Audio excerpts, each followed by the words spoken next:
Dobro jutro. Good morning. And a very hearty welcome to this first National Symposium on Ethics in Business, which I want to thank Mr. Petele because it is his inspiration that has brought this conference and this conversation to Slovenia. So I think a big round of applause is due to Mr. Petele for this. And also Dr. Pork, thank you for opening your heart and home here for us. I must say this is my first trip to Slovenia, and I'm so happy that this was the occasion that I had a chance to come to this beautiful city of Ljubljana. In fact, on the way to the school here, it was a challenge not to take a lot of photographs. It was so beautiful, the nature. So thank you for having us. And on behalf of the entire global team of the World Forum for Ethics in Business, I think a very big applause and congratulations is due to all of you for bringing the conversation on ethics to Slovenia. So I think a big round to all of you for being here today and making the time to have this important conversation. You know, we are at a point in time in history, you will agree, where every day we are experiencing some crisis or the other, whether it is an economic crisis, whether it's a political crisis, or whether it's a social crisis. And what is happening today is that this is happening at a much faster pace than what we have experienced in our living lives and what we might have heard as stories from our parents and grandparents. Would you agree? Yes, and you know, thanks to technology, thanks to the world becoming a global village, the impact of this crisis is really far-reaching. The impact of this crisis is not restricted to the country or even the organization which is experiencing this crisis, isn't it? I mean, when Lehman Brothers crashed a few years ago, who would think that that would start a pinball effect around the world? When a small country in some part of Europe can default on its debts, who would think that that has far-reaching impact on the whole world? And therefore, as responsible citizens of the world, how much responsibility that puts on us to really become aware of what is the role we are playing? What is the role we are playing in this global scenario? And I think in that context, this conversation that we are having today, Christoph in his opening remarks referred to the crisis in Cyprus this week. You know, the ILO reports as of last quarter 2012 peg the losses of jobs because of the global financial crisis at about 40 million. We are about 3 months hence, so I'm sure this number has increased. And the global losses over $15 trillion.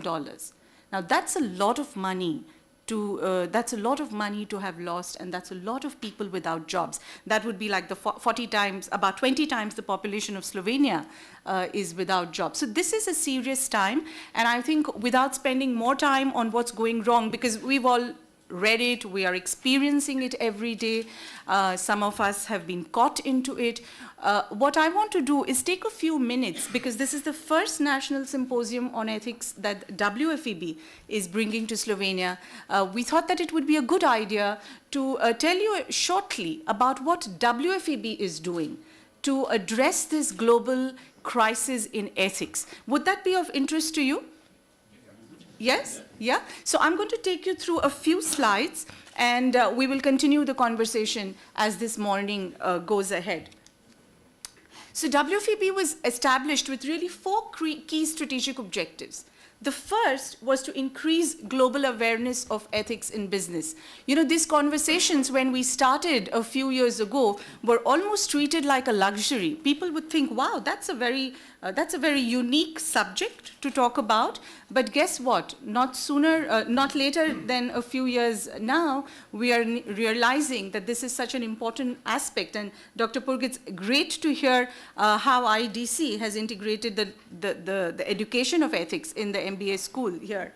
So one is increasing global awareness. Second is how can we facilitate the sharing of best practices? There are a lot of great things happening around the world even today. where leaders are really making an effort, organizations are making an effort to integrate ethical businesses in the way they are running their businesses. So how can we facilitate this sharing of global practices? And how can we enable and support leaders to become more ethical? It is very good for many of us to stand here on the podium and say, it is important to be ethical. But like Dr. Purk said, today in the world, we are faced with dilemmas which don't have black and white answers. There are many shades of gray. Would you agree? It's not easy to say, yes, I do this, or no, I don't do that. There are many repercussions. So how can we play the role of enabling and supporting leaders in doing this? And I'll talk a little bit more about one particular tool we have to do this in a bit. And how can we forge coalitions for collective action? It is much difficult for me to do something alone, much easier when a few of us are together and can make a collective voice heard. We have many examples of this around the world that we've experienced, and we'll be happy to talk more about it in our conversations this morning. So we've had an incredible advocacy platform, an incredible advocacy effort around the world. Thousands of leaders have come together. Over 60, 70 countries participated in these conversations. We instituted a few years ago awards to reward people who are doing ethical businesses, who are showing by example that ethical leadership is possible. 14 very prestigious organizations and illustrious individuals have won these awards.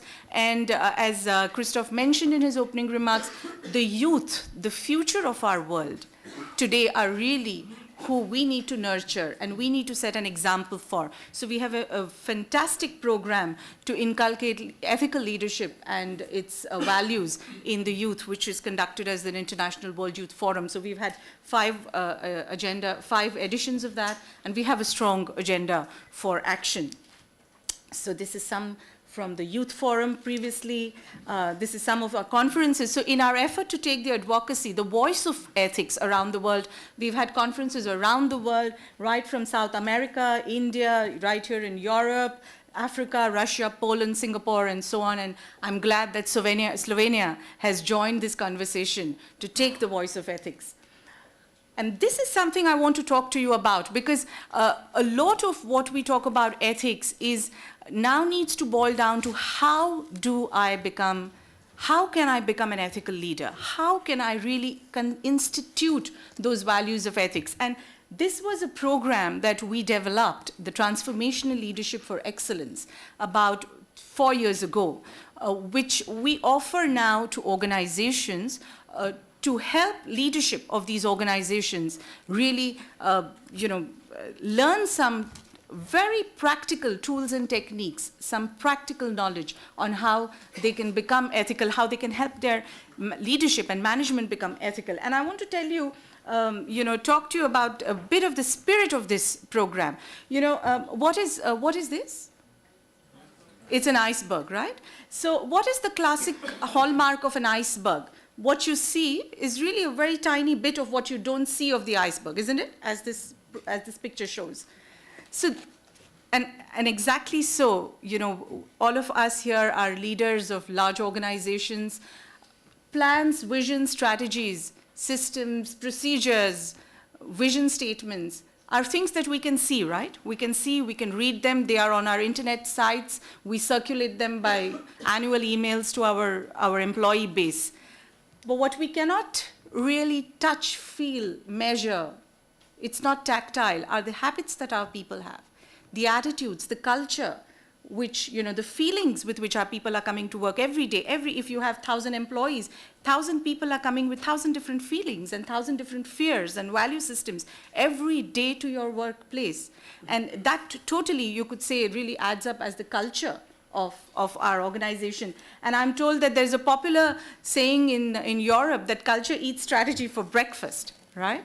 And typically that is why we can even go as far as to say that 9 out of 10 strategies sometimes fail, because we focus on that part which we can see, but what about that which we cannot see?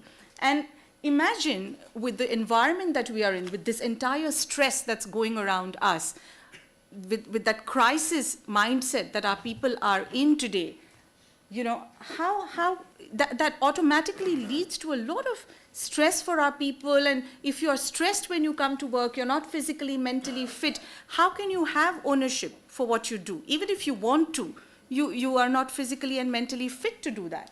And that almost is what we know today is burnout. And when that happens, if individually you're not doing well, it's obvious that the teams will not function well as well, right? If you have dysfunctional individual employees, you automatically have dysfunctional teams. And when that happens, again, how can we make the strategy, the vision of our organization come alive and come true? So we believe that for organizational success, we need to start, for organizational wellness even, you need to start with individual wellness. And we've, you know, we have a fantastic tool which really focuses on these three levels. Personal wellness, which leads to team cohesion and connectedness, which leads to therefore galvanizing into a more powerful, a bigger vision for the organization. So this really, I wanted to share this with you as a case study, because what I have seen is that it's, you know, it's important that we recognize that there are tools, as our effort is to bring tools as a forum, to bring tools to each of you as leaders, which you can take back and therefore help make your organizations that progress. We have some incredible feedback about it, some great organizations and governments around the world who have experienced this. And I want to leave you with this. This is a busy slide, I know, but this is for you to take away that there are huge plans that we have, a number of strategic initiatives at a global level, at a regional level, at an organizational level, and ultimately at the individual level. Because ethics, I believe, doesn't lie in a compliance manual.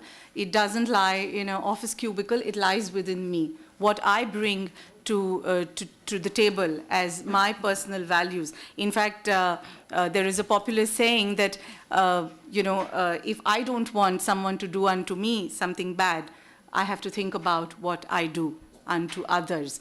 So our effort is really multi-pronged, it's multi-strategic, and which is why conversations like these are very important for us, because as we go ahead and towards the closing, we will even see, we would like to share with you some tangible initiatives that we are launching this year. Just to mention one, we are launching an online curriculum for ethical leadership. Our team is building it right now, which will be available, and people can actually get onto that and get certified on ethical leadership, and a number of others. We are partnering with a university in India to set up a school of good governance. We were talking about ethics in politics yesterday. We were discussing with Mr. Petele, and you will all agree that there is a big need right now around the world. So we are actually partnering with them, with our intellectual capital, to set up a school of good governance. And we are confident as WFEB that this advocacy and the actions that we take together will therefore bring a very tangible change in the years to come. And I think the responsibility lies with us. I want to really end my few thoughts with three questions to you, with your permission. Is that okay if I ask you three questions?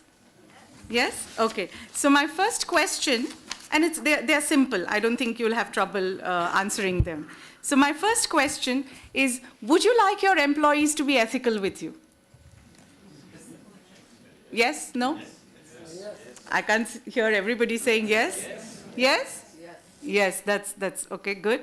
Would you like to have a good personal and professional reputation? Yes? Yes. Okay, great. And simple one. Would you like to have good health and a good night's sleep? Yes? Yes? Yes? Then I think we are on the same page. And I think it really boils down. All the mumbo-jumbo, all the gizmo, all the high-flying things really boil down to these very simple questions. And if the answers to this is yes, then I think we're on a right path. And I want to leave you with the 3 R's that are very personally dear to me. Therefore, what responsibility do I take for ethics? What responsibility do I take for my own conduct and to make an impact on the community, on the organization around me. So that can have this ripple impact on a much bigger circle of influence. What is the resilience I have? Because it's easy to do it today, maybe it's easy to do it tomorrow, but it needs resilience to do it day after day, every day.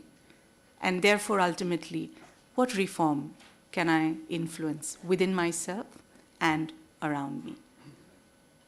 With these few thoughts, I want to congratulate you once again for making your time for this important conversation. We have a very rich morning ahead of us, and I'm sure you will get great seeds of inspiration from here. In fact, you will be delighted to know that we are really making our voice heard around the world from right here, because there is a live web streaming happening as we are here. So I think we should make sure we are looking really tight and right, because people are watching us around the world. And I want you to also take this opportunity to make your voice heard. We can tweet about it. You can tweet it with a hashtag for WFEB. Share your thoughts, share your seeds of inspiration, so that a lot more people than are here in this room can get the benefit and the advantage of our conversations this morning. Thank you very much, and welcome once again.